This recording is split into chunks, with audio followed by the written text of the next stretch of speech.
예수님이 아버지께로 간다고 하자 제자들은 수심이 가득했습니다. 그러자 예수님은 제자들에게 자신이 떠나가는 것이 위기라고 말씀하셨습니다. 그때 제자들이 예수님의 그 말씀을 이해를 했을까요? 당연히 이해하지 못했습니다.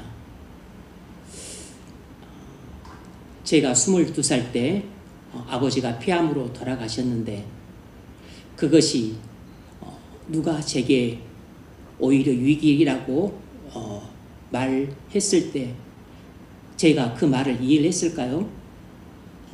이해하지 못했습니다. 이해하지 못했을 것입니다. 제가 29살 때 어머니가 돌아가셨는데 그때 어머니 돌아가시는 것이 제게 위기라고 말했을 때 제가 이해를 했을까요? 그때는 이해를 했습니다. 왜 그럴까요? 제가 25살에 교회를 나가고 그리고 예수를 믿고 성령을 받았기 때문에 어머니가 돌아가셨을 때 그것이 도리어 제게 유익이 될 것이라는 말은 제가 당시에 이해할 수 있었습니다.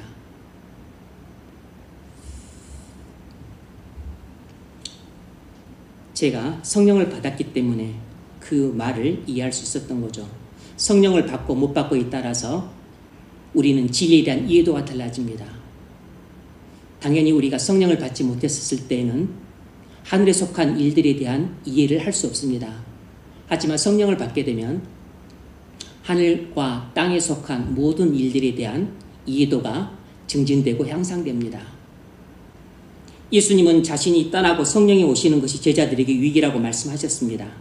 7절 그러나 내가 너에게 실상을 말하노니 내가 떠나가는 것이 너에게 유익이라. 내가 떠나가지 아니하면 보혜사가 너에게로 오시지 아니할 것이요 가면 내가 그를 너에게로 보내리니. 보혜사라는 말은 영어로 헬퍼, 돕는 이라는 뜻입니다. 원 보혜사는 예수님이십니다. 예수님이 이 땅에 오셔서 원 보혜사로서 우리를 인도하시고 보호하시고 공급하심으로써 우리를 구원으로 인도하시는 도우시는 분이셨어요. 원 보혜사이신 예수님이 이제 아버지께로 갑니다. 그럼 우리에게는 아무도 없어요. 우리는 돕는 이가 필요합니다. 하나님 백성에게는 돕는 이가 필요해요.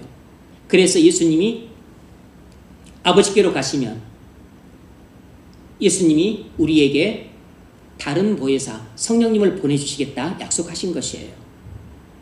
왜 예수님이 떠나고 성령님이 오시는 것이 우리에게 위기 될까요?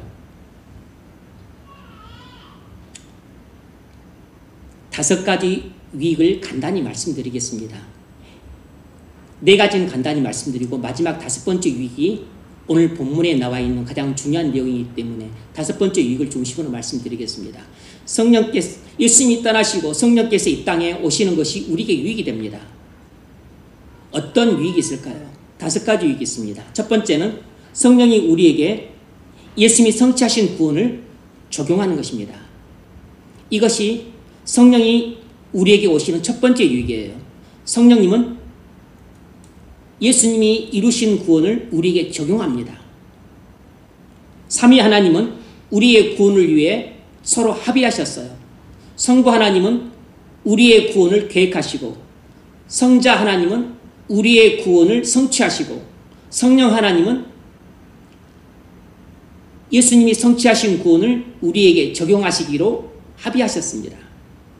따라서 예수님은 우리를 구원하시기 위해 이 땅에 오셨고 십자가에서 죽으셨습니다. 그러고 하늘로 올라가셨어요. 예수님이 이루신 십자가 구원을 우리에게 적용시켜주러 이 땅에 오신 분은 성령님이세요. 그러므로 예수님은 가셔야만 했고 성령님은 오셔야만 했습니다. 이것이 영원전 삼위 하나님이 서로 간에 약속하신 내용이에요. 예수님은 십자가에서 구원을 성취하시고 떠나셨습니다. 성령이 오셔서 예수님이 이루신 구원을 우리에게 지금 적용하고 계세요. 우리가 예수님의 십자가의 속죄를 믿으면 성령님은 우리에게 예수님의 속죄를 적용하십니다. 그러면 우리는 믿음으로 죄사함을 받습니다. 우리가 죄사함을 받는 것은 성령이 우리에게 예수님의 십자가의 속죄를 적용시켜 주시기 때문에 가능한 일이에요. 그래서 예수님이 가시고 성령님이 오시는 것이 우리에게 유익이 되는 것입니다. 만약 예수님이 십자가에서 구원을 이루시고 아버지께로 가셨지만 성령님이 우리에게 오시지 않았다면 예수님의 십자가의 구원을 우리가 믿는다 한들 성령께서 그 구원을 우리에게 적용시켜서 나의 구원이 되게 만들지 못하기 때문에 우리는 구원받지 못하는 것입니다.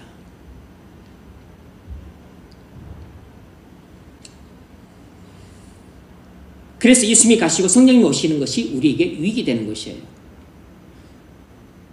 두 번째로 성령의 유익이 무엇인가?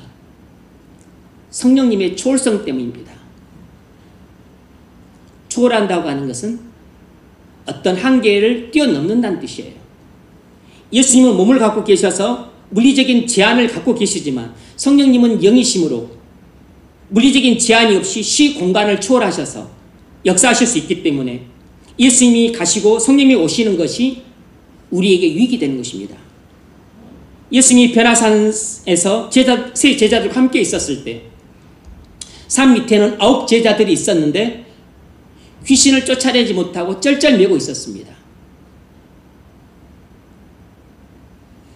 왜냐하면 예수님이 산 밑에 있는 제자들과는 함께 있을 수 없었던 것이에요. 성령님은 시 공간을 초월하심으로 전 세계적으로 동시에 모든 성도들과 함께 하실 수 있습니다. 이것은 우리에게 엄청난 유익이 돼요.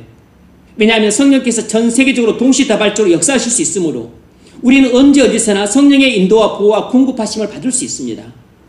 성령님이 우리 각 사람과 동시에 함께 하신다는 것은 하나님 나라를 세우는데 큰 유익이 됩니다.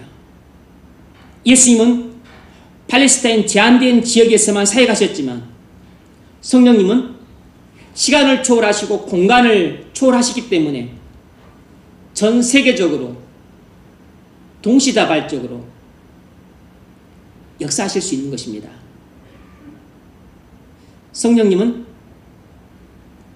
예수님은 물리적인 제한을 갖고 계시지만 성령님은 어떤 제한도 없이 초월자이시기 때문에 성령님이 우리에게 오시는 것이 예수님이 우리와 함께 계시는 것보다 훨씬 더 유익이 되는 것입니다. 만일 이 말이 이해가 안 된다면 그분은 아직 영안이 열리지 않은 것이고 성령을 확실히 받지 못했기 때문에 아직 이 말씀이 이해가 안 되는 겁니다. 성령님이 오시면 세 번째 유익은 무엇인가? 친밀성입니다.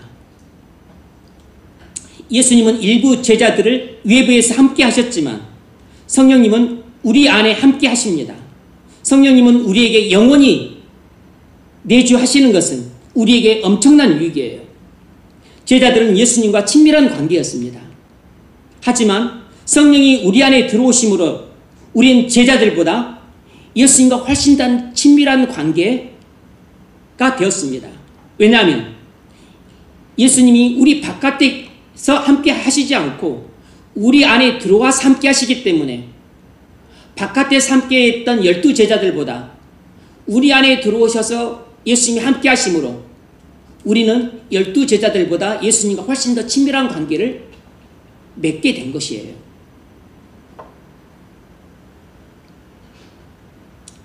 그래서 우리는 12제자들보다 예수님과 훨씬 더 친밀한 교제를 나눌 수 있습니다.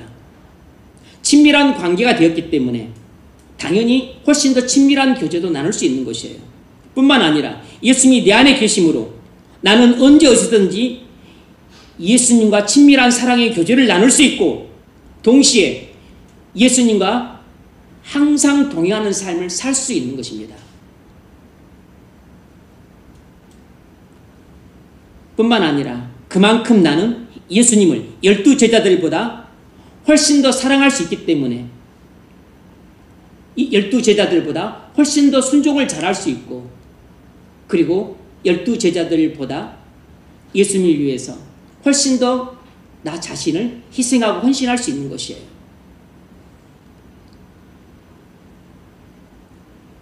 성령이 우리와 함께 하심으로써 얻는 유익은 5가지 정도가 아니고 헤아릴 수 없이 많지만, 동시에 또 그만큼 의무도 따른다는 점을 기억할 필요가 있습니다. 제자들은 예수님과 함께 있을 때는 서로 누가 크냐는 문제로 싸우고, 베드로는 예수님을 부인했고, 다른 제자들은 예수님이 십자가에 돌아가시자 낙심해서 낙향했습니다. 하지만 제자들이 성령을 받은 후에는 예수님이 살아계셨을 때보다 더 친밀히 교제를 나누고 더 사랑함으로 죽기까지 순종했습니다. 예수님은 떠나시고 하늘에 가 계셨지만 성령을 받았던 제자들은 복음을 전하다가 전부 순교했어요. 그러므로 우리가 만일 성령을 받은 그리스도인이라면 12제자들이 걸었던 길을 따라서 우리도 주님을 위해 순종할 뿐만 아니라 죽기까지 순종하고, 그리고 얼마든지 충성하고 헌신함을 넘어서서 순교할 수 있는 것입니다. 그래서 지금도 예수님을 위해서 목숨을 바치는 순교자들이 나오는 것이에요. 그건 강요해서 되는 것이 아니고 자원해서 순교를 하는 것입니다. 성령의 4번째 유익은 우리가 오직 믿음으로 살 수 있다는 것이에요. 그동안 제자들은 보는 것에 의존해서 살아왔습니다. 하지만 제자들이 성령을 받으면서 믿음으로 비로소 살게 되었어요. 제자들은 오순절 성령 강림을 받으면서부터 확 달라졌습니다.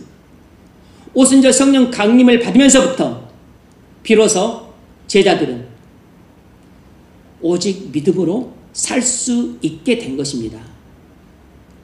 제자들이 믿음으로 살기 시작한 것은 성령을 받은 이후부터입니다. 여러분, 만일 지금 예수님이 이 땅에 계시고 성령님이 오시지 않았다면 우리도 눈에 보는 것에 의존해서 살고 있을 것입니다. 우리가 지금 믿음으로 사는 것은 전적으로 성령님이 우리 안에 계시기 때문이에요.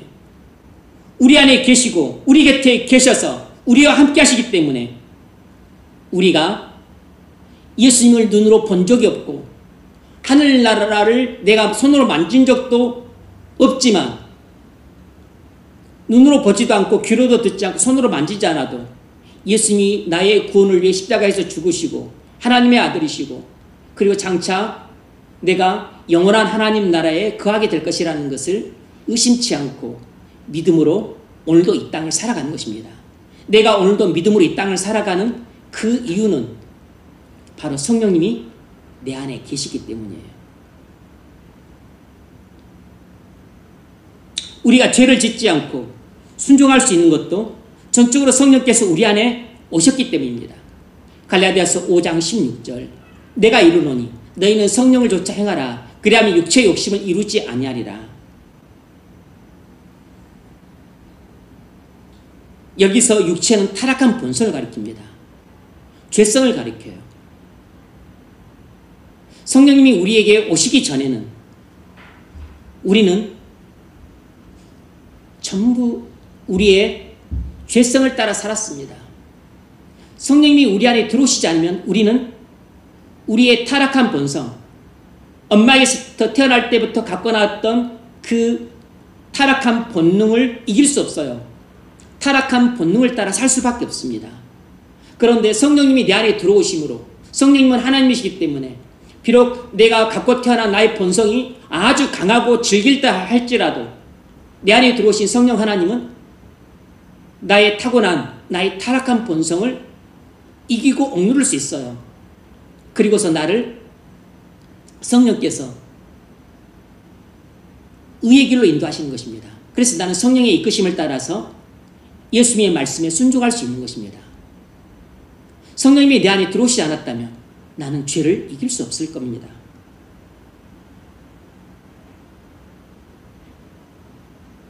제가 죄성을 이길 힘이 없기 때문에 죄를 지을 수밖에 없는 것이에요. 성령님이 내 안에 계시기 때문에 나는 죄의 유혹을 이기고 믿음으로 순종할 수 있는 것입니다.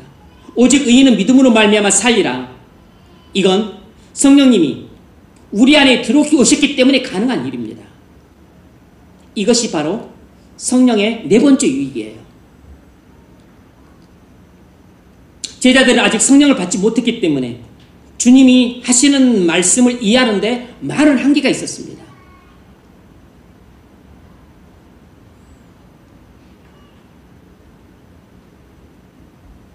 불신자들에게 복음을 말해 보십시오. 이해 못합니다. 어떻게 그런 일이 일어날 수 있냐고 따지고 듭니다. 성령을 받지 못하면 하나님 말씀을 이해하는데 한계가 있습니다. 그래서 주님이 제자들에게 이렇게 말씀하셨어요.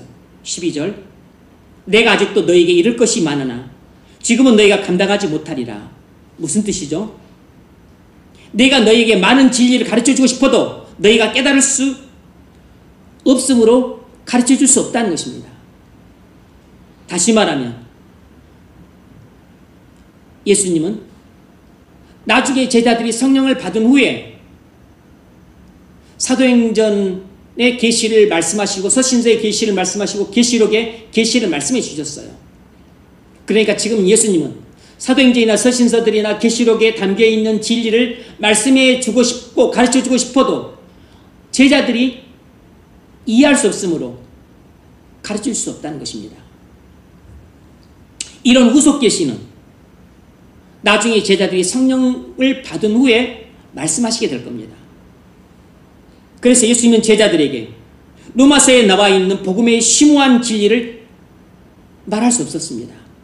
갈라디아서에 나와 있는 율법과 복음의 관계에 대해서 가르쳐 줄 수 없었어요. 에베소서에 나와 있는 교회의 연합의 아름다움에 대해서 말할 수 없었습니다. 빌립보서에 나와 있는 주 안에서 평안을 얻고 주 안에서 기쁨을 얻는 영적인 원리에 대해서 가르쳐 줄 수 없었어요.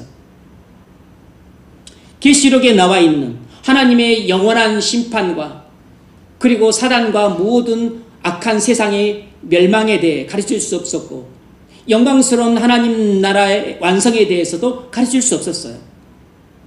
왜냐하면 제자들이 말을 해도 이해할 수 있는 능력이 없었기 때문입니다. 수용력이 부족했기 때문에 가르쳐 줄 수 없었던 것이에요.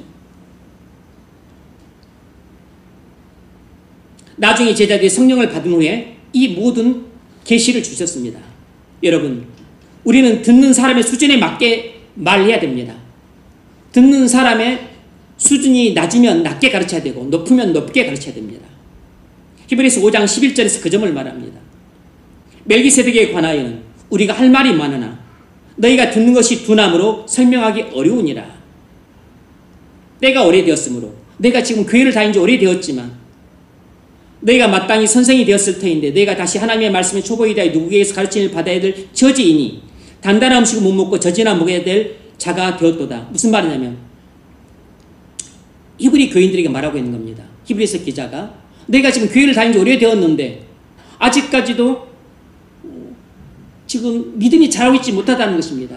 그래서 너무나 영적인 어린아이라서 지금 그냥 진리의 쉬운 것들만 가르치지 어려운 진리는 가르칠 수 없다는 것입니다.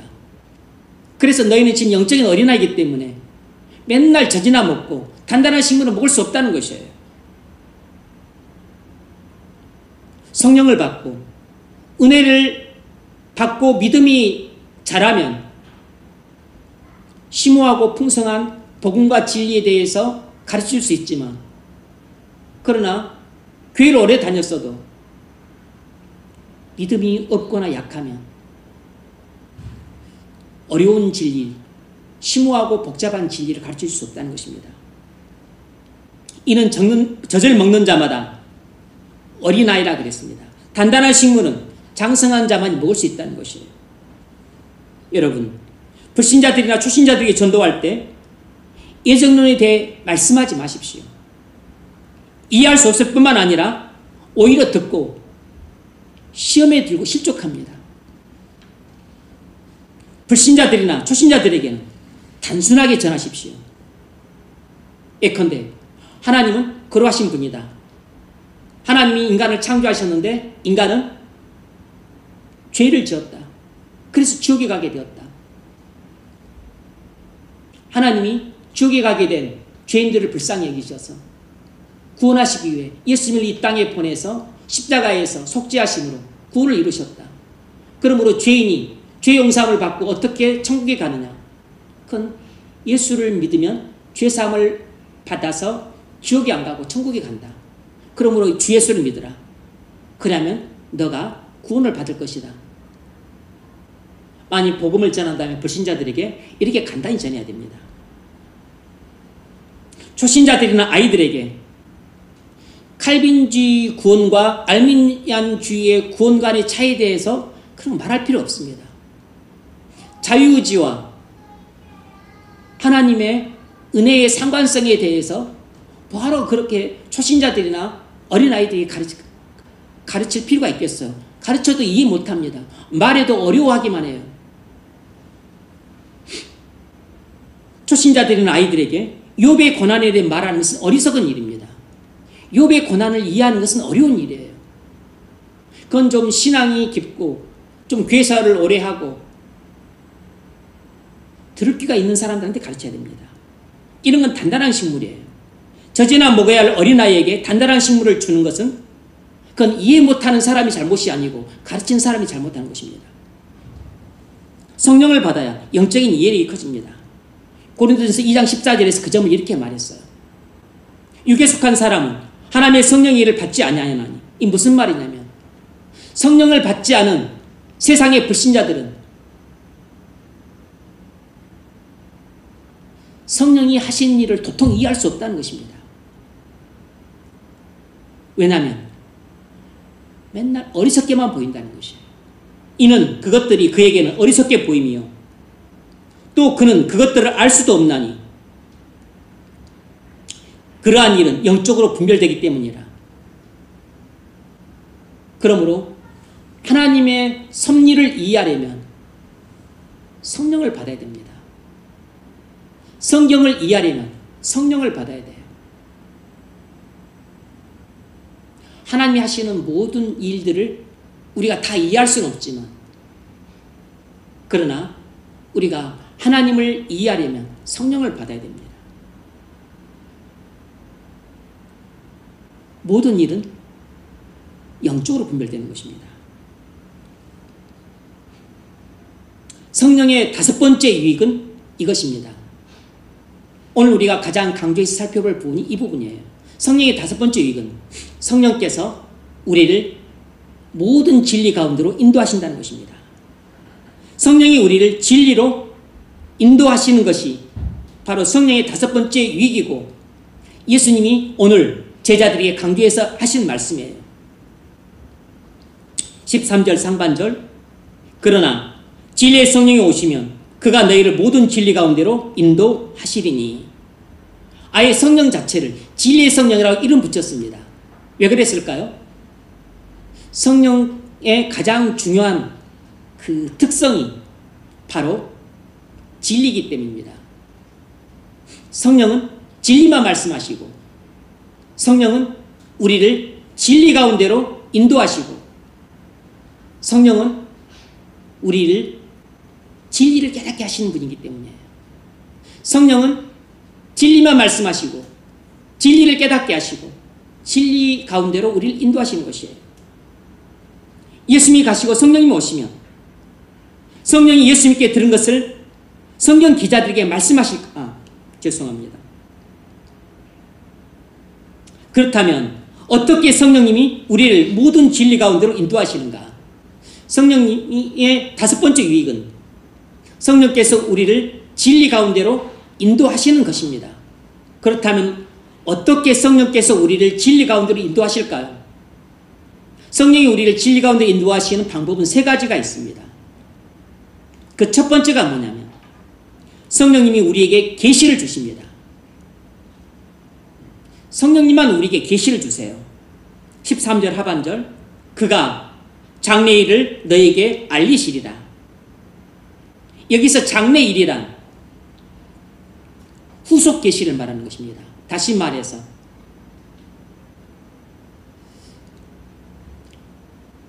이미 예수님이 하신 말씀과 사역들이지만 나중에 이 성령께서 제자들에게 계시를 주셔서 기록한 사복음서, 그리고 또 누가가 기록한 사도행전, 그리고 또 제자들이 기록한 수많은 서신서들, 그리고 요한계시록, 이러한 계시를 성령께서 우리에게 주신다는 것입니다.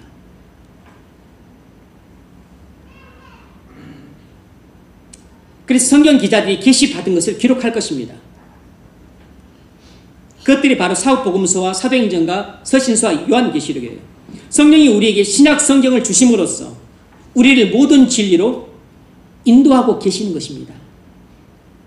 그러므로 우리가 성령의 인도를 따라 진리를 깨닫고자 한다면 우리는 성경을 묵상하고 연구해야 됩니다. 구약 성경에도 그리스도의 구속의 의미가 나와 있지만 신약 성경에는 그리스도의 구속의 의미가 더 명확하게 나와 있으므로 신약 성경을 더욱 깊이 자주 묵상할 필요가 있습니다.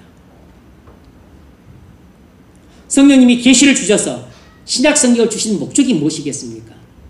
우리를 모든 진리로 인도하시기 위함이에요. 우리는 오직 성경을 통해서만 모든 진리로 인도함을 받을 수 있습니다. 그러므로 사람은 구원의 진리뿐만 아니라 다른 모든 진리를 깨닫고자 한다면 무엇보다도 먼저 성경을 묵상하고 연구하고 배워야 됩니다. 특히 신약 성경을 배워야 돼요. 성경에는 하늘에 속한 진리뿐만 아니라 땅에 속한 진리도 계시되어 있습니다. 여러분, 과학의 모든 원리가 성경에 나와 있습니다.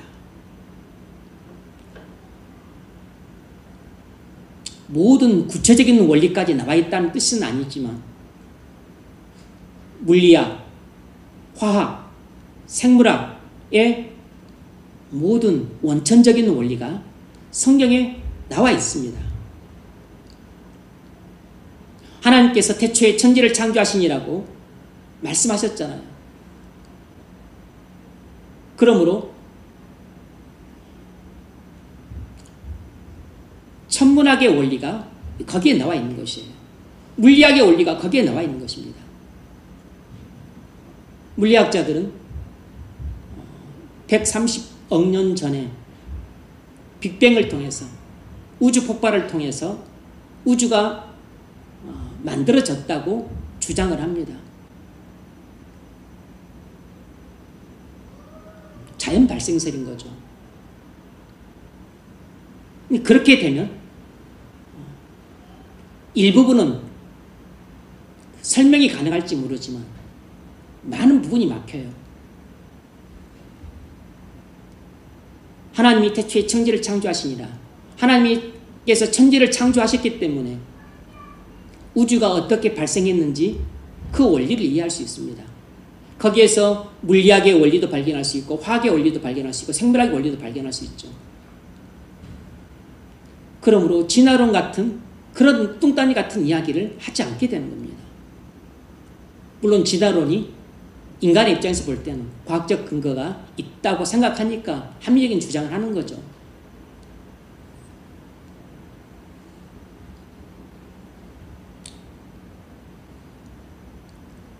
그런데 그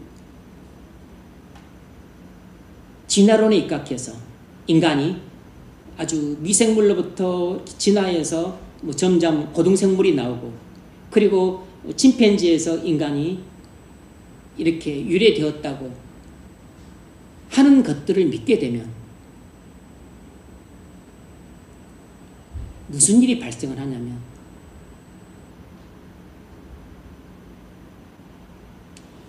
인생의 의미가 없어집니다.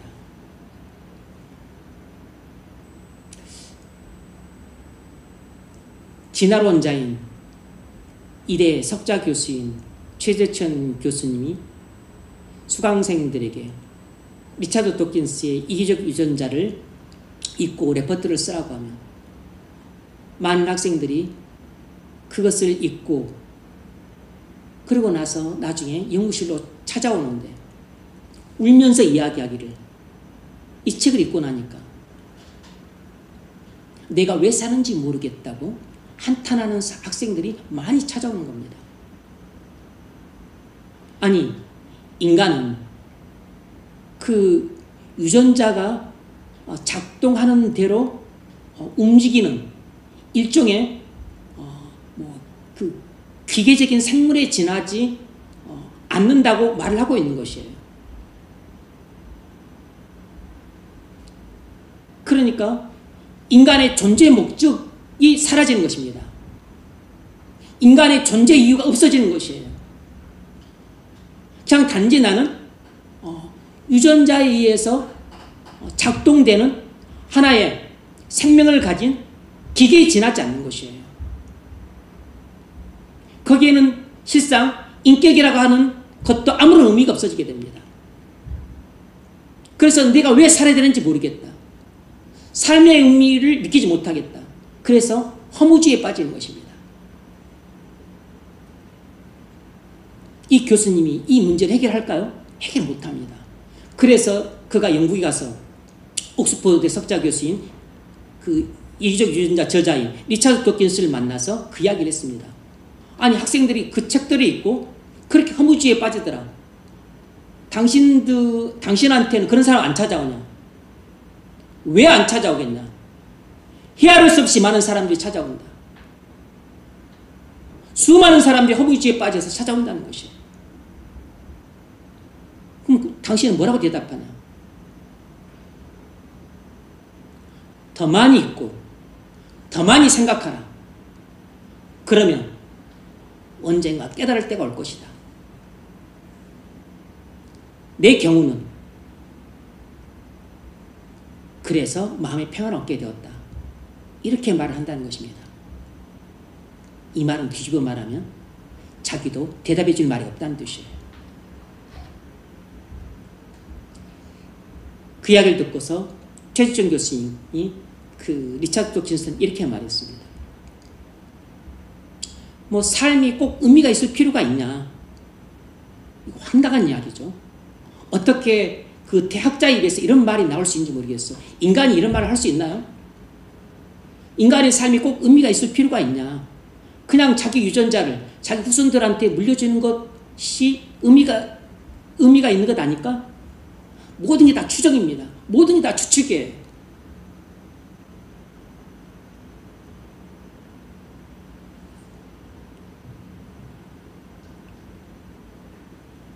진화론을 믿고 따르는 사람들은 인생의 진정한 의미를 발견할 수 없습니다. 인간의 존재의 목적을 찾을 수가 없어요. 왜냐하면 그냥 나는 아주 미생물에서 진화한 고등 존재일 뿐인 것입니다. 내가 이 땅에 왜 태어났는지 목적도 없고 나는 누구인지 알 수 없어요. 나는 그냥 유전자의 조작물이고 기계고 세포들의 연합체고. 그러므로 인격이라는 것도 의미가 없는 것입니다. 나는 유전자들에 의해서 움직이는 일종의 생명을 가진 기계에 불과하니까. 허무주의에 빠지는 것을 막을 수도 없고 그리고 그들한테 대답해 줄 말이 없는 것이에요. 그래서 최지정 교수님 인격을 참 훌륭한 분입니다. 아주 마음도 따뜻하시고 너그러우시고 그리고 인상도 좋으세요. 그런데 그분이 결국 이 진화론을 믿는 사람들이 결국은 자승자박을 합니다. 그래서 이분이 나 뭐라고 하냐면 나는 은퇴하게 되면 이 생물학의 철학적 기반을 세우는 일에 조금 헌신해보고 싶다. 이 말씀을 하세요. 이 무슨 말이죠? 그러니까 생물학에는 철학이 없는 것입니다. 인간의 문제에 대해서 대답해 줄 철학이 없는 것이에요. 이 최 교수님은 그 필라델피아 펜실베니아 주립대학 그 대학원 재학할 때 2권을 책을 읽고 자신이 개안을 했다 그랬어요. 완전히 새로운 세계관을 갖게 되었다 그랬습니다. 하나는 자기 지도 교수님 윌슨의 사회생물학과, 두 번째 책이 리차드 도킨스의 그 이기적 유전자라는 책이에요. 그때 이분은 이 세상을 바라보는 그 자신만의 기준을 갖게 되었다는 것입니다. 그분은 눈이 열렸다고 표현을 했는데 이 일종의 세계관을 갖게 된 것입니다. 그래서 보니 무척 마음이 엄청 기뻤다는 것이에요. 그런데 이 유전자라고 하는 렌즈를 통해서 세상을 바라보게 되니까 완전히 새롭게 보이고 이제 세상의 많은 문제들을 이해할 수 있게 되었다는 것입니다. 그런데 꼭 그것을 보고 분석하고 판단하는 것이 옳을 필요는 없다. 나는 이 렌즈를 갖고 세상을 바라보는 나만의 그 안경을 갖게 되었기 때문에 나는 그것으로 만족한다는 것이에요. 이거 완전 무책임한 말입니다. 분석이 틀려도 된다는 것이에요. 판단이 틀려도 된다는 것입니다. 결정과 행동이 틀려도 된다는 것이에요. 여러분, 세상에 과학이 갖는 한계가 여실히 드러나는 겁니다. 그러므로 성경을 통해서 하늘에 속한 원리뿐만 아니라 땅에 속한 원리도 깨우치지 못한 채 단순히 이렇게 물리학이나 화학이나 생물학 이런 과학에 천착을 하게 되면 여러분 시야가 완전히 좁아지게 됩니다. 그 좁아지게 되면 어디까지 좁아지냐면 바로 유전자라고 하는 눈에 보이지도 않는 이 렌즈를 가지고 세상을 보는 것입니다. 뭐죠? 정저지화가 되는 것이에요. 우물안 개구리처럼 시야가 좁아지게 되는 겁니다. 그런데 우리가 성령을 받게 되면 우리의 시야는 하나님의 시야처럼 넓어지게 되는 것이에요. 아무리 그분은 서울대를 나오고 하버드대를 나오신 분이세요. 서울대에서도 교수 생활을 했고 하버드대에서도 교수 생활을 했던 분입니다. 우리나라 석학이시라고. 그렇게 똑똑한 석학이신 분들이 이 세상을 바라보는 눈이 유전자입니다. 유전자라고 하는 그 렌즈라고. 얼마나 좁은 그 틈으로 세상을 바라보니 제대로 보이겠습니까? 근데 성령을 받게 되면 비록 우리는 그들보다 지력이 떨어져도 우리는 성령 하나님의 관점으로 하늘의 일들을 보고 땅의 일들을 보므로 훨씬 더 많은 것들을 이해할 수 있게 돼요.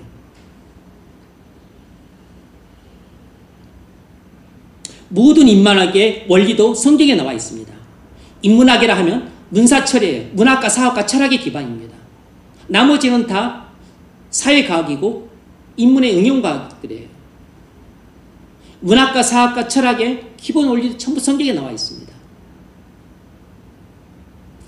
성경이 문학이고 성경이 역사책이고 성경이 철학책이잖아요. 그러므로 자녀들에게 세상 학문을 가르치기 전에 먼저 모든 진리의 보고인 성경을 가르쳐야 됩니다. 그러면 정말로 지혜와 총명으로 충만해져서 성경보다 훨씬 하위에 속한 세상의 모든 학문에도 얼마든지 능통할 수 있습니다. 그러지 않은 채 세상에서 출세를 위해서 자녀들에게 냅다들이 공부만 하라고 강요하고 그리고 학문만 연구를 하게 되면 어떤 사람은 쥐나라고 하는 그 관점으로 세상을 이해하려 들고 어떤 사람은 유전자라고 하는 관점으로 세상을 이해하려 들고 어떤 사람은 법이라고 하는 것으로 이 세상을 이해하려 들고 어떤 사람은 문학이라고 하는 것으로 세상을 이해하려 들고 어떤 사람은 역사라고 하는 관점으로 모든 세상을 이해하려 듭니다. 이렇게 시야가 좁아지게 되는 것이에요. 어떤 사람은 철학이라고 하는 그 관점으로 세상을 이해하려고 드는데 그것들이 전부 인본주의인 겁니다. 성령이 우리를 어떻게 모든 진리로 인도하시죠? 두 번째는 이것입니다. 성령께서 우리를 진리로 인도하시는 두 번째 방법은 성령님이 우리에게 말씀하시는 것입니다. 성령님이 우리 마음속에 속삭이세요. 이것이 성령께서 우리를 진리로 인도하시는 두 번째 방법입니다. 13절 중반절, 그가 스스로 말하지 않고 오직 들은 것을 말하며 그랬습니다. 성령께서 우리에게 친히 말씀하신다는 것입니다.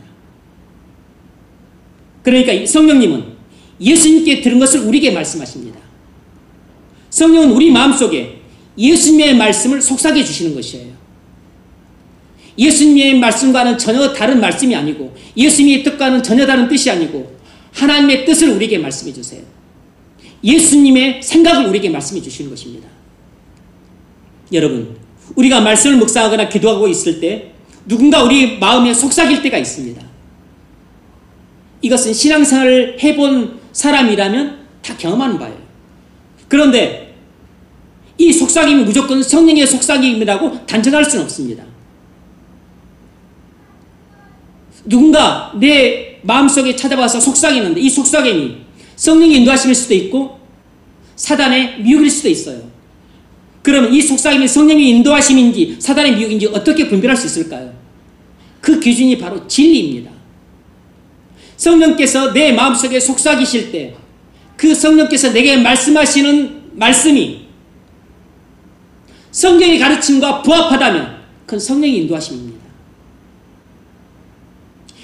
내 마음속에 속삭이시는 분의 음성이 그동안 내가 듣고 배웠고 알고 있던 교리와 일치한다면 그것은 성령의 인도하심이에요. 그러지 않다면 그건 사단의 미혹임이 틀림없습니다. 13절 상반절, 진리의 성령이 오시면 그가 너희를 모든 진리 가운데로 인도하시리니. 성령은 우리 마음속에 진리에 속한 말들을 속삭입니다. 다시 말하면 성령은 결코 우리에게 거짓말을 속삭여서 불의의 길로 인도하지 않으시는 것입니다. 사도행전 8장을 보면 성령이 빌립 집사에게 말씀하셔서 의의 길로 인도하시는 대목을 볼 수 있습니다. 사도행전 8장 26절로 31절입니다. 사도행전 8장 26절, 주의 사자가 빌립에게 말하여 이르되, 여기서 주의 사자는 천사예요. 천사. 천사는 이렇게 말했다면 그 눈에 보이는 형태로 나타났을 것입니다. 주의 사자가 빌립에게 말하여 이르되, 일어나서 남쪽으로 향하여 예루살렘에서 가사로 내려가는 길까지 가라. 이렇게 천사가 빌립에게 말하여 진리 가운데로 인도하고 있는 것입니다. 지금 천사가 빌립에게 진리를 말해서 그를 진리로 인도하고 있는 것이에요. 일어나 가서 보니 에디오피아 사람 곧 에디오피아 여왕 간다게의 모든 국고를 맡은 관리인 네시가 예배하러 예루살렘에 왔다가 돌아가는데 수레를 타고 선지자 이사야의 글을 읽더라. 이때 이제 성령이 나타나서 말씀하십니다. 성령이 빌립더러 이르시되 이 수레로 가까이 나가라 하시거늘, 빌립이 달려가서 선지자 이사야의 글을 읽는 것을 듣고 말하되 읽는 것을 깨닫느냐? 대답하되 지도해 줄 리가 없으니 어찌 깨달으리요? 하고 빌립을 청하여 수레에 올라가 같이 앉으라 하니라. 여러분, 성령은 빌립 집사에게 두 번 진리의 말씀으로 에디오피아 네시에게 가도록 인도하셨습니다. 그래서 성령은 빌립 집사를 에디오피아 네시에게 가도록 인도하셔서 복음을 전하게 하셨어요. 그래서 결국 에디오피아 네시는 빌립 집사로부터 복음을 듣고 구원을 받았고, 그리고 그로 인해서 에디오피아 전역이 복음화됩니다.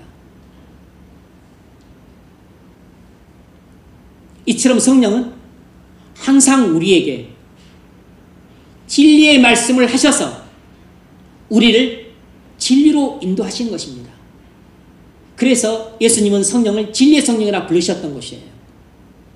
성령은 항상 우리에게 진리를 말씀하시고 진리를 깨닫게 하시고 그리고 진리 가운데로 인도하시는 것이에요. 그러므로 우리가 누구의 인도를 받고 살아야 되겠습니까? 성령의 인도를 받고 살아야 되는 거죠. 만일 우리가 성령의 인도를 받지 못하고 산다면 우리는 죄의 인도를 받고 살게 되는 것이고 사단에 미혹되어 살게 되는 것입니다. 사도행전 10장을 보면 고넬료가 천사의 말을 듣고 종들을 베드로에게 보냅니다. 베드로가 성령의 말씀을 듣고 고넬료의 집으로 가서 복음을 전해 일가 친척들을 구원합니다. 사도행전 10장 19절. 베드로가 그 환상에 대하여 생각할 때 성령께서 그에게 말씀하시되 성령이 베드로에게 말씀을 합니다. 지금 밖에는 고넬료가 보낸 종들이 베드로 집 문을 두드리면서 베드로를 찾아왔어요. 그 순간에 성령께서 지금 베드로의 마음속에 속삭이고 계십니다. 두 사람이 너를 찾으니 일어나 내려가 의시하지 말고 함께 가라. 내가 그들을 보내었느니라. 성령께서 베드로의 마음속에 말씀하시는 것을 듣고 베드로는 한치의 의심도 없이 이 모든 일이 성령의 인도하심을 따라 이루어지고 있는 일이구나 확신하고서 그들을 따라 고넬료의 집으로 가서 복음을 전해 그곳에 왔던 모든 사람들을 구원하게 됩니다.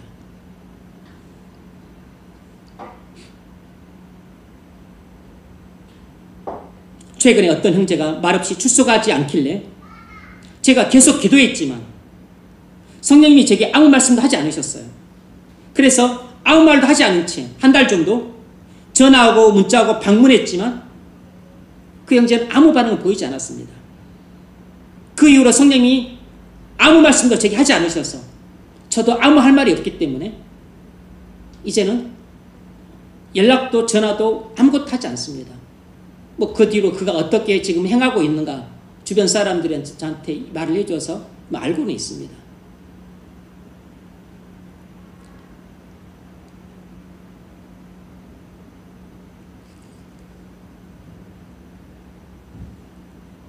또 출석하지 않는 다른 형제가 있었습니다. 그 형제에 대해서는 기도를 하니까 성령께서 제 원래 생각과는 다른 말씀을 주셔서 어렵게 만나서 그에게 말씀을 전했습니다. 제가 생각한 말이 아니라 성령께서 제게 하신 말씀을 주로 전했습니다. 제 생각이 조금 덧붙여질 수는 있었겠죠. 어쨌든 성령께서 제 마음에 감동하시고 제 마음속에 하신 말씀을 전했어요. 그런데 그 형제가 처음에는 잘 듣는 듯 하더니 나중에 듣는 걸 싫어하고 말을 맞추고 제가 기도할 때는 아멘도 하지 않더라고. 말을 청종하기를 거절한 거죠. 그런데 그 형제는 몰랐을 겁니다. 그는 제 권면을 거절한 것으로만 생각했겠지만 사실은 성령께서 제게 하신 말씀을 그가 거절한 것이에요. 그는 목사의 말을 거절한 것이 아니고 성령의 인도를 거절한 것입니다. 그 후에 아무 연락 취하지 않았습니다. 성령께서 말씀하시면 꼭 연락할 수 있어도 말씀하지 않으면 100년이고 1000년이고 연락하지 않을 겁니다. 연락할 필요도 없고. 이런 영향을 받고 흔들려서 시험에 든 자매가 있었어요. 그 자매에 대해서는 기도하니까 성령님이 그 다음날 월요일에 말씀을 주셔서 전화를 했습니다. 안 받게 문자로 보냈어요. 답신이 없길래 그냥 내버려 뒀습니다. 자매는 이미 아마 제 권면을 묵살한 것으로 생각했겠지만 사실은 제 권면을 묵살한 게 아니라 성령님의 권면을 묵살한 겁니다. 왜냐하면 그 문자 내용은 성령께서 제 마음 속에 하신 말씀이었기 때문에 제 말을 문자로 보냈던 것이 아니고 성령께서 제게 말씀하신 것을 보냈던 것이에요. 그러니까 그는 제 말을 묵살한 것이 아니고 성령님이 하신 말씀을 묵살한 겁니다. 그 후로 성령님이 자매에 대해서도 아무 말씀하지 않으셔서 저도 더 이상 아무 연락 취하지 않습니다. 9월부터 공식적으로 기도는 안 하지만 제 개인적으로는 예전처럼 다 기도하고 있습니다. 성령님이 그들에 대해 아무 말씀도 하지 않으셔서 저도 딱히 그들에게 아무 할 말도 없습니다.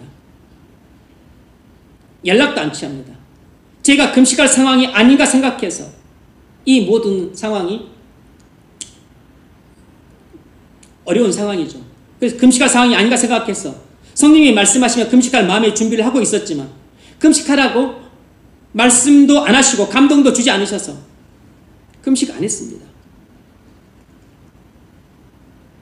제가 이 상황에 어떤 자세를 취해야 되는지 왜 모르겠어요. 알죠. 하지만 성령님이 제게 분명히 말씀하실 때까지 기다리고 있습니다. 새 지체를 통해 자극이 왔지만 곧바로 반응하지 않고 있는 것은 성령님이 저를 진리로 인도해 주시기를 기다리고 있는 중입니다.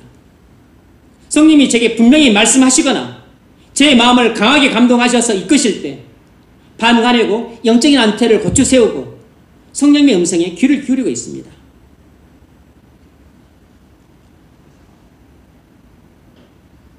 이런 것이 성령께서 진리로 우리를 인도하시는 것이에요. 성령께서 우리를 진리로 인도하실 때는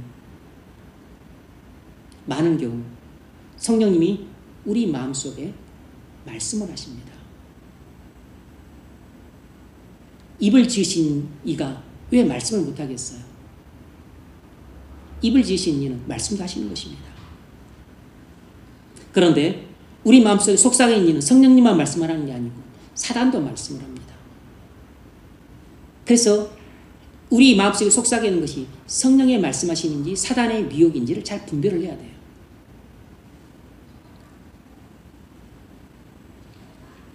성령은 우리를 진도로 인도하시지만 사단은 우리를 진리를 가장한 거짓으로 미혹을 합니다. 그래서 우리는 사단에게 미혹되어 눈이 어두워지면 사단이 하는 거짓말을 진리로 믿게 됩니다. 이것이 사단에게 시험에 든 상태예요. 사단의 그럴듯한 거짓말에 속아 넘어가 중요한 결정을 하게 된다면 그것이 실족한 것입니다. 사단에 미혹되어서 유혹에 빠져 하지 말아야 될 행동을 한다면 그것이 바로 미끄러지고 넘어진 것이에요. 사단은 거짓말로 우리를 속일 때 우리 욕심을 자극해서 눈을 어둡게 만들어 속게 만듭니다. 야고보서 1장 4절에서 그랬죠.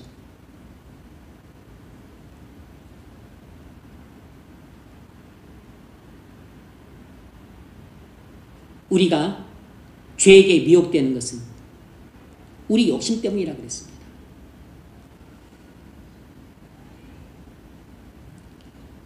그래서 우리는 사단의 이 부추김으로 우리 마음속에 가득한 욕망을 채우기 위해 행동하는 것입니다. 그래서 사단에 미혹되어 내린 결정이나 행동은 전부 추한 모습을 띠게 됩니다. 왜냐하면 사단은 말을 할 때 거짓말을 하고 이 거짓말이라는 게 100% 거짓말이 아니고 참말과 거짓말을 섞어서 말을 합니다. 진리와 거짓을 섞어서 말을 하는데 진리와 거짓을 섞어서 말을 한다면 그건 거짓말인 것이에요. 그래서 참말과 거짓말을 그럴듯하게 섞어서 우리에게 말을 하기 때문에 이것이 진짜인지 거짓인지 분별하기가 어려워지는 것이에요. 완전히 순 100% 거짓말만 한다면 분간하기가 훨씬 쉬울 텐데 예컨대 한 진리, 참말 한 90%, 거짓말 한 10% 이렇게 해서 말을 하기 때문에 이것이 진짜 같기도 하고 또 진짜가 아닌 것 같기도 하고 헷갈릴 때가 있는 겁니다. 그렇게 사단은 우리를 속이는데 교활한 것입니다. 성령의 인도하심을 받으면 진리를 따라 말하고 결정하고 행동함으로 본인에게 기쁨이 되고 다른 사람들에게 은혜가 되고 교회에는 덕이 되고 하나님께 영광이 됩니다. 하지만 사단의 미혹을 받으면 사단이 거짓말만 말하는 게 아니고 진리와 거짓이 뒤섞인 채 말을 하고 진리와 거짓이 뒤섞인 채 결정을 하게 만들기 때문에 많은 사람들이 분별을 못하고 속는 것이에요. 초신자만 속는 게 아닙니다. 어린아이만 속는 게 아니에요. 수십 년간 신앙생활 했던 집사도 속고 권사님도 속고 장로님도 속고 목사님도 속는 것이에요. 여러분도 속지만 저도 속는 것입니다. 그래서 내 마음속에 속삭이는 이가 성령이신지 아니면 사단인지를 잘 분별해야 됩니다. 진리와 거짓이 뒤섞이는 것은 결국 거짓이에요. 진리가 90%, 거짓이 10%인 말도 거짓말인 것입니다. 진리와 거짓이 뒤섞인 결정은 틀린 결정입니다. 참과 거짓이 뒤섞인 행동도 그것도 잘못된 행동, 죄인 것이에요. 그래서 사단에게 미혹되어 유혹에 빠지면 잠시 자신이 하고 싶은 것을 할 수 있어서 기쁘고 즐겁겠지만 거기엔 하나님이 함께하지 않기 때문에 마음에 평안이 없는 것입니다. 나중에 걱정과 불안과 두려움에 휩싸이게 돼요. 다른 사람들에겐 은혜가 전혀 안 되고 오히려 약한 자들을 시험에 들게 해서 넘어지게 만듭니다. 사단에 미혹되어서 시험 들고 실족하는 사람은 자기만 시험에 들어 실족하는 게 아니고 다른 약한 자들도 함께 붙잡고 넘어지기 때문에 약한 사람들도 시험에 들고 실족하게 돼요. 그러니까 교회에 큰 피해를 입히고 하나님 나라에 큰 타격을 주는 겁니다.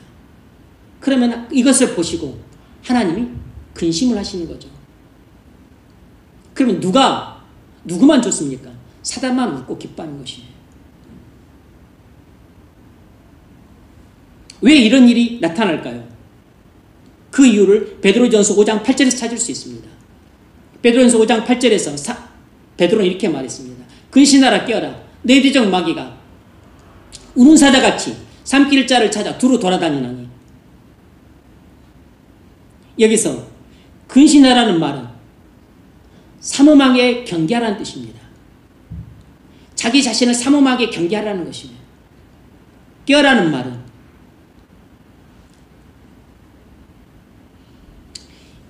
영적인 안테나를 성령의 인도하심에 맞추라는 것입니다. 그래야만 항상 영적으로 긴장 상태에 있을 수 있다는 것이에요.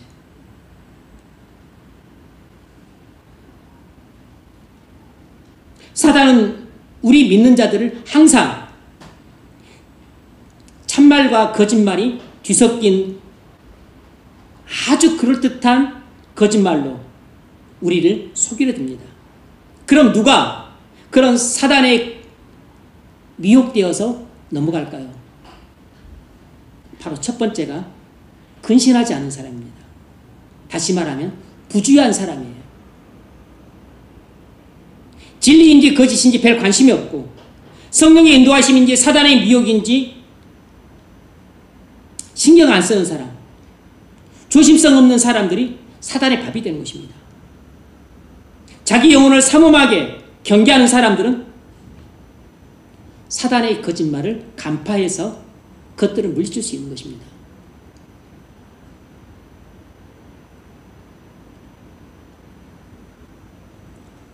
어제 뉴스를 보니까 전남 영암에서 가장이 아내를 죽이고 자식들을 죽이고 자신도 자살하는 5명이 죽는 사건이 일어났더라고요.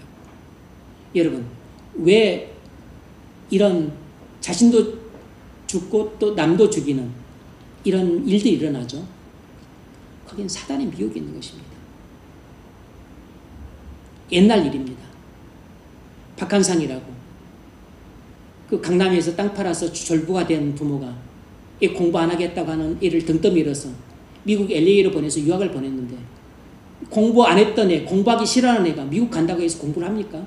거기서 뭐 마약하고 놀고 하다가 술집 다니고 하다가 이 돈 떨어지니까 다시 집에 왔는데 집에 왔다고 말을 할 수가 없어요. 그래서 몰래 집에 들어가서 근데 이거 나중에 부모님을 죽여요. 그리고서 이제 또 야단 맞을까봐 죽이고 또 돈을 뜯어내기 위해서 죽입니다. 왜 네 부모님을 죽였냐? 니를 그렇게 사랑하고 아끼는데. 그랬더니 이 박한상이가 했던 말이 뭐냐면 내가 죽이려고 했던 게 아니고 자꾸 누가 나를 그 부모님을 죽이라고 하더라. 그래서 내가 더 이상 못 견뎌서 내가 어쩔 수 없이 죽였다. 사단은 우리를 지위로 인도하는 게 아니고 사단은 그럴듯한 거짓말로 네가 부모를 죽여야 부모 재산을 네가 차지해서 네가 원하는 대로 술 마시고 유흥비 탕진하고 그리고 마약도 하고 그렇게 살지. 네 부모님이 살아가지고는 절대로 니한테 돈 안 줄 거다. 그렇게 그럴듯한 거짓말로 속일 때 넘어간 것이에요. 누가 사단의 유혹에 넘어갑니까? 삼엄하게 자기 마음을 지키지 못한 사람이 넘어가는 겁니다. 그래서 잠언 4장 23절이 말하기를 모든 지키는 마음보다 더욱 내 마음을 지키라. 생명의 근원이 이에서 남니라고 말했던 것이에요. 우리 마음을 지키지 못하면 사단에 미혹당합니다. 근신하십시오. 여러분 마음을 지키십시오. 여러분 마음을 삼엄하게 경비하십시오. 누가 사단의 유혹에 넘어갑니까? 두 번째는 영적으로 잠든 사람입니다. 깨어있지 못한 사람이에요. 성령께 영적인 주파수를 맞추지 않고 자기 욕심의 주파수를 맞춘 채 살아가는 사람은 긴장이 풀어져서 쉽게 죄짓고 쉽게 자기 욕심이 무너집니다. 자기 욕심의 주파수를 맞추고 음란하고 방탕하게 살아가는 사람들은 단순히 죄만 짓는 게 아니고 사탄의 미혹에 넘어갈 수밖에 없어요. 이런 일은 예수 잘 믿던 사람도 일어납니다. 성령을 받아서 한때 충만했던 사람들에게도 얼마든지 일어날 수 있는 일이에요. 이건 집사, 권사, 장로님, 목사에게 일어날 수 있는 일입니다.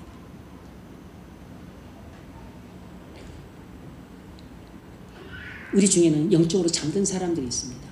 이미 구원받고 성령을 받았지만 영적으로 잠든 사람들이 있어요. 그런 사람들을 볼 때 늘 마음이 불안합니다. 언제 사단의 미혹에 빠져서 그래서 사단에게 미혹된다는 말은 속이다는 뜻입니다. 사단에게 속임을 당해서 시험이 든다는 말은 유혹에 빠진다는 것이에요. 그 유혹에 빠지게 될까? 유혹에 빠져서 이제 잘못된 결정을 내리거나 잘못된 행동을 하게 되면 그게 이제 실족하는 것이에요. 그러면 그때는 이제 돌이키기 힘듭니다. 그렇게 되면 그 사람은 그 중요한 결정, 그 중요한 행동으로 인해서 그 사람은 이제 상당 기간 동안 어둠 속에 헤매게 돼요. 하나님이 없는 가운데 10년, 20년, 30년을 보내게 됩니다. 한 번의 결정이 얼마나 중요한지 몰라요. 그런데 교회를 다니지만 많은 성도들이 이 사단에게 미혹되어서 시험에 들고 실족하는 것이 자기 인생에 얼마나 치명적인 타격을 입힌다는 사실에 대해서 대부분 간과합니다. 대부분 가볍게 생각을 해요. 아닙니다. 사단에게 미혹되어서 한 번 시험에 들면 여러분 10년, 20년, 30년 날아가는 일도 아닙니다. 여러분도 아시겠지만 다윗이 왕궁에서 거닐다가 밧세바를 보고 음욕을 품고 간음을 행했습니다. 그리고 남편을 죽였어요. 그건 사단에 미혹된 겁니다. 그래서 그가 근신하지 못했기 때문에 영적인 긴장이 풀어지고 영적으로 예민하지 못한 상태, 둔감한 상태에 있었기 때문에 그런 일이 벌어진 겁니다. 영적으로 둔감한 상태에 있었기 때문에 그 천하에 둘도 없는 다윗조차도 사단에 미혹되어서 그렇게 실족을 하게 된 것이에요. 그 결과 어떻게 되었습니까? 51살에 그 일이 일어났는데 다윗이 51살에 그 일이 일어났는데 다윗이 70세에 죽었어요. 70세까지 다윗이 그 명예를 주고 살았습니다.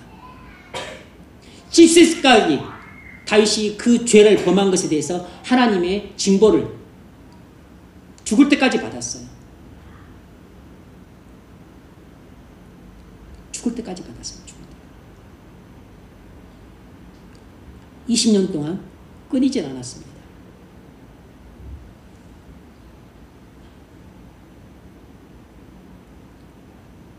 그래서 돈을 잃어버린 한이 있더라도 우리는 성령의 인도하심에 순종을 해야 되고, 집을 잃어버린 일이 있더라도, 직장을 잃어버린 일이 있더라도, 사랑하는 애인과 교제를 끊을지라도 그리고 또 자식을 잃는 한이 있더라도 우리는 사단에게 미혹되면 안 됩니다. 성령의 인도하심을 따라야 돼요.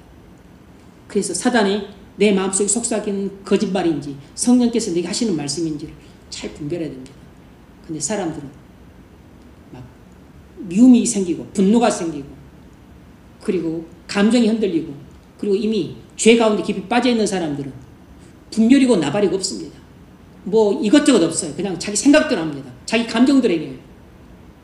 그 한 번의 결정과 한 번의 행동이 그 사람의 남은 여생에 행복과 불행을 결정하게 돼요. 그 남은 여생에 하나님이 함께 하시느냐 함께 하지 않느냐를 결정하게 됩니다.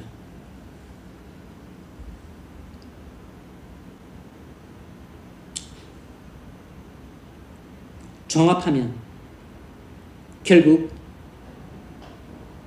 타락한 생활을 하는 사람이 사단의 속삭임에 미혹되어서 시험에 들고 실족하는 것입니다. 어떤 결과가 오죠? 성경은 성령의 인도를 따라 진리에 순종하는 것은 지혜라고 말합니다.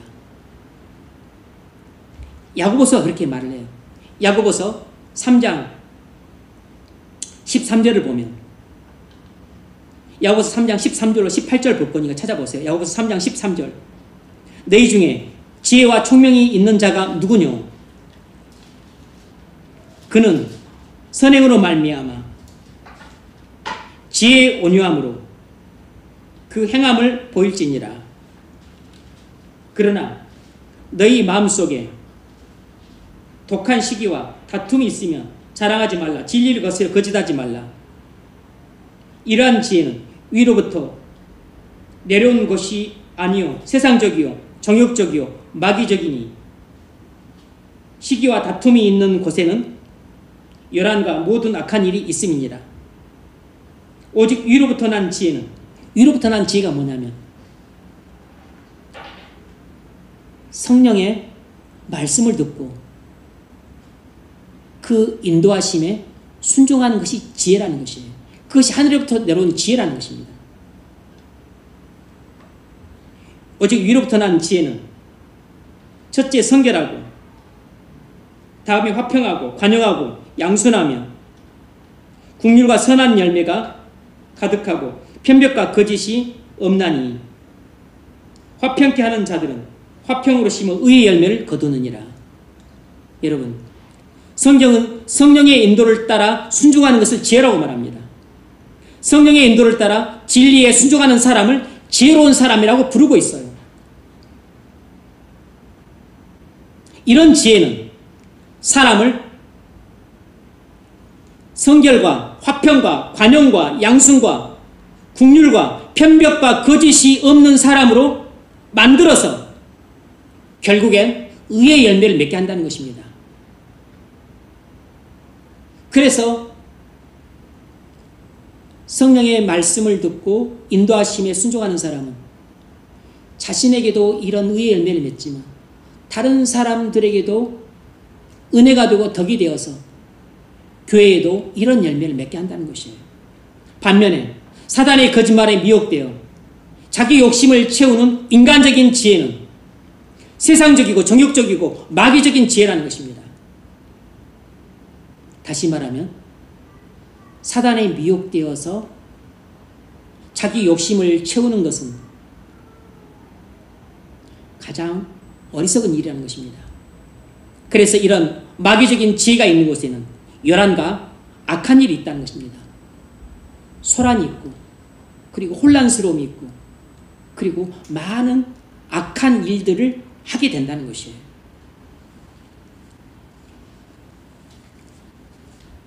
그러므로 어떻게 우리가 성령께서 진리로 인도하심을 받아야 되는가? 성령이 우리에게 말씀하시는 것을 들어야 됩니다. 언제 듣죠? 예배 때 듣는 것입니다. 예배 때 설교자가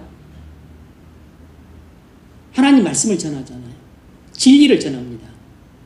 그때 여러분이 믿음으로 받으시면 성령께서 여러분 각자의 마음속에 여러분에게 필요한 말씀을 하실 겁니다. 그것이 바로 예수님이 여러분에게 하시는 말씀이에요. 왜냐하면 성령님은 예수님의 영이기 때문에. 성령님이 여러분의 마음속에 말씀하실 때 그 말씀이 무엇이든지 순종을 하십시오. 그 말씀이 성령의 미혹인지 성령의 인도하심인지 분별하려면 내 마음속에 들린 음성이 성경 말씀과 일치하는지를 보시면 됩니다. 그것이 성경이 가르치는 진리에 부합한지를 보시면 돼요. 성경 말씀과 일치하고 그리고 진리와 일치하다면 그것은 성령께서 내게 말씀하신 것입니다. 그러지 않고 네 죽어라, 자살해라. 사단이 저한테 자주 찾아옵니다. 살아서 뭐하냐? 차라리 죽어라. 네한테 뭔 소망이 있냐? 아마 사단이 여러분한테 찾아올 겁니다. 미움과 분노를 일으켜서 복수해라, 안 갚으매라. 그런 것은 진리가 아니죠. 진리가 아니라고. 전부 거짓입니다. 우리의 악한 본성을 자극해서 그렇게 악을 행하도록 우리를 충동질하는 것이에요. 그러니까 그것은 성령의 말씀하심이 아니고 사단의 미혹인 것입니다. 여러분들이 성령께서 여러분에게 말씀하실 음성을 들을 수만 있다면 여러분은 모든 진리로 인도함을 받게 됩니다. 그러면 여러분들은 의의 길을 걷게 되고 그리고 의의 열매를 풍성히 맺게 될 것입니다. 그러면 다른 사람들에게 은혜가 되고 교회는 덕이 되고 하나님께 영광이 되는 것이에요. 세 번째로 성령께서 우리를 어떻게 인도하시는가? 성령께서 성경 말씀을 조명해서 진리를 깨닫게 하십니다. 이 사실을 성도들은 알았기 때문에 늘 성경을 묵상할 때 이렇게 기도했던 거예요. 제 눈을 열어 주의 법의 귀한 걸 보게 하소서. 성령께서 말씀을 묵상할 때 조명해 주시기를 구했습니다. 그러므로 여러분도 성경을 묵상할 때는 성령의 조명을 주셔서 성경 속에 감춰지는 진리를 깨닫게 해달라고 기도하셔야 돼요. 성경을 묵상하거나 연구할 때 성령께서 여러분의 마음속에 말씀해 달라고 기도하십시오. 여호와여 제게 말씀하옵소서. 주의 종이 청종하겠나이다. 엘리가 어린 사무엘에게 가르쳤던 것처럼 여러분도 늘 성경을 묵상하거나 읽을 때 그렇게 기도하셔야 됩니다. 여호와여 제게 말씀하옵소서. 주의 종이 청종하리다. 성령의 빛으로 성경을 조명하시 주실 때 우리는 신령한 이해를 하게 되므로 비로소 말씀 속에 감추인 진리를 깨닫게 됩니다. 은혜를 받게 돼요. 감동을 받게 됩니다. 변화가 돼요. 여러분 성경을 묵상할 때 성령께서 조명해 주셔야 진리를 깨달을 수 있습니다. 성령께서 조명해 주지 않으시면 아무리 묵상을 해도 진리를 도통 깨달을 수 없어요. 성경 묵상의 열쇠는 성령께서 쥐고 계십니다. 우리의 머리가 아니에요. 우리의 지성이 아닙니다. 그래서 성경을 묵상할 때 성령께서 조명해 달라고 간절히 기도하십시오. 어떤 사람이 성경 묵상 가장 잘하겠습니까? 성령 충만한 사람입니다. 그러므로 성령 묵상을 잘해서 진리를 깊이 깨닫고 많은 은혜를 받기 원한다면 여러분 성령 충만함을 받으십시오. 바로 성경을 묵상해서 진리를 깨닫고 은혜를 많이 받을 때 그때 은혜만 충만해지는 게 아니고 성령으로도 충만해져요. 그렇게 성령으로 충만해지게 되면 그 다음 날, 그 다음 달, 그 다음에 묵상할 때는 더 많은 진리를 깨닫고 더 많은 은혜를 받고 믿음이 더 많이 성장을 하게 되는 겁니다. 제가 설교 준비를 할 때 성령께서 조명을 주셔야 진리를 깨달을 수 있습니다. 메시지를 준비할 수 있어요. 성령께서 함께 하셔야 메시지가 능력이 전문해집니다. 어떤 사람이 설교를 잘할까요? 성령 충만한 사람이 설교를 잘하는 겁니다. 그러므로 제가 말씀을 잘 증거할 수 있도록 성령 충만함을 위해 기도해 주십시오. 말씀을 맺겠습니다. 여러분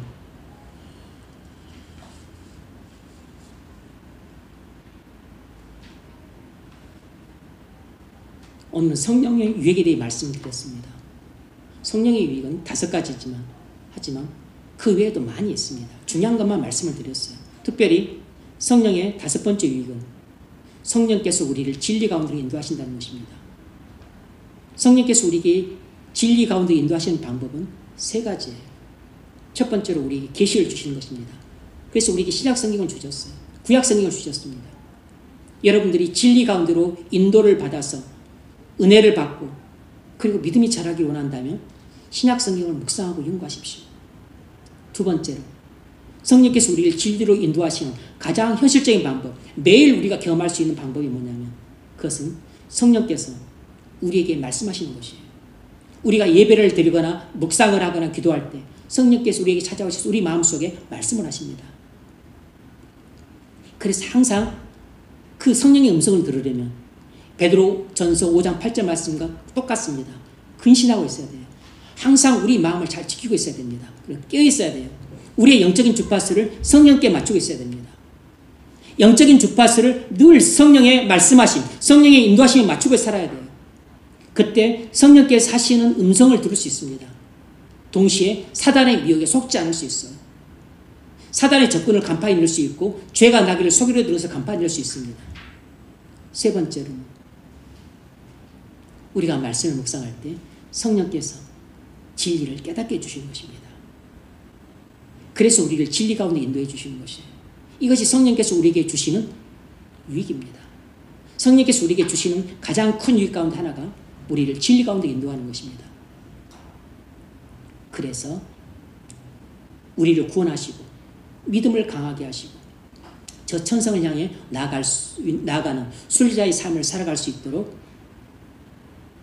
우리에게 믿음을 주시고 힘을 주시는 것이에요. 그런 애가 있기를 주의 이름으로 축원합니다.